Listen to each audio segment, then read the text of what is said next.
मराठी सुलभ भारती नवीन अभ्यासक्रमानुसार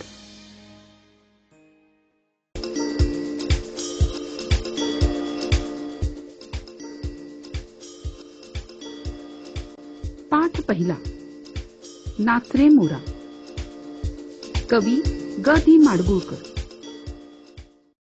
या कवितेमध्ये एक लहानशी मुलगी मोराला बघून खूप आनंदित झालीये.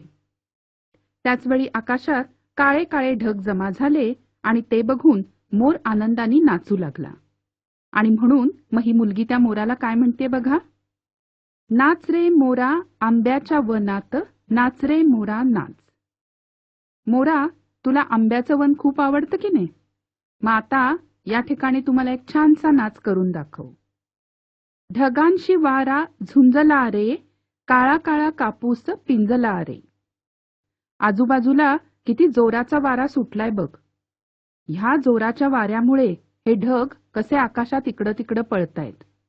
आणि हे काळे काळे ढग जेव्हा इकडून तिकडे पळतायत तेव्हा कापूस पिंजल्यासारखे दिसतायत. आता तुझी पाळी, वीज देते टाळी, फुलव पिसारा नाच.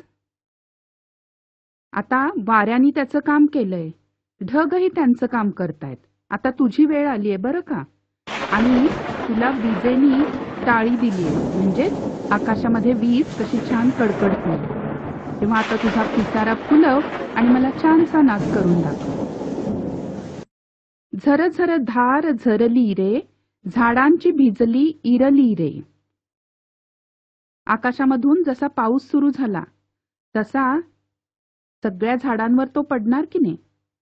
आणि इरलं म्हणजे छोटासा खेड्यात घालतात असा एक रेनकोट, तर तो झाडांनी घातलाय असं या मुलीला वाटतंय.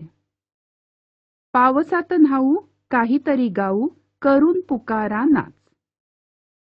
आता तू आणि मी दोघं पण या पावसात मस्त भिजूया, काहीतरी गाणं म्हणूया. तू आता छानसं ओरडून नाचायला सुरुवात कर बरं. थेंब थेंब तळ्यात नाचती रे, टप टप पानात वाजती रे. आता पाऊस थोडा मोठा व्हायला लागलाय त्यामुळे तळ्यामध्ये थेंब थेंब पडताना दिसतायत. पानावर सुद्धा टपटप असा त्या पावसाच्या थेंबांचा आवाज येतोय. पावसाच्या रेघात खेळ खेळू दोघात, निळ्या सौंगड्या नाच. आता पाऊस आणखीन जोराने सुरू झालाय, आपण दोघच मिळून खेळूया. आणि तू माझा सवंगडी म्हणजे माझा मित्र आहेस आणि तू खूप निळाशार आहेस की नाही, म्हणून तू माझा निळा सवंगडी. तर आपण दोघं मिळून नाच करू. पावसाची रिमझिम थांबली रे, तुझी माझी जोडी जमली रे. अरेच्चा, पाऊस तर थांबला, पण तुझी आणि माझी जोडी कशी छान जमली होती की नाही. आभाळात छान छान सातरंगी कमान, कमानी खाली त्या नाच. आता पाऊस थांबल्यामुळे आकाशात इंद्रधनुष्य दिसायला लागलंय.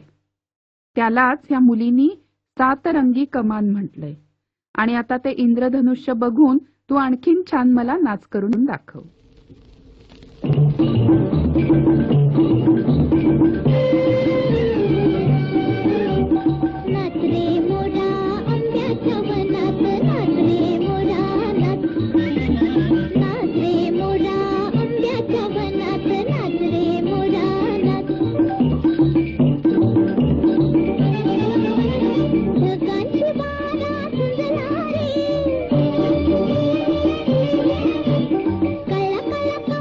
पिंजला रे,